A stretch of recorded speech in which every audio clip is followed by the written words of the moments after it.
Bu ilin yanvar-oktyabr aylarında Çindən Azərbaycana səfər edən turistlərin sayı ötən ilin müvafiq dövrü ilə müqayisədə 49% artaraq 57 min nəfərə çatıb.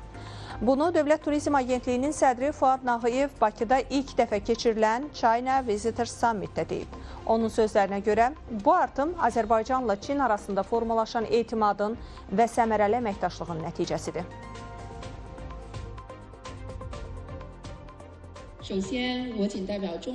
Bugünkü tədbir dövlət başçıları səviyyəsində əldə edilmiş razılaşmaların praktik icrasına yönəlmiş mühüm platformadır. Belə sammitlər Çin ilə Azərbaycanın turizm sənayeləri arasında körpü rolunu oynayır. Yeni əməkdaşlıq imkanlarının yaranmasına şərait yaradır.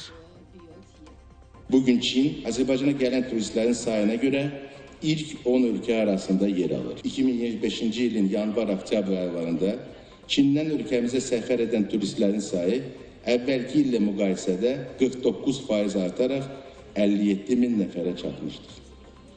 Bu göstərici həm də ölkələrimiz arasında artan etimadın və effektiv əməkdaşlığın göstəricisidir.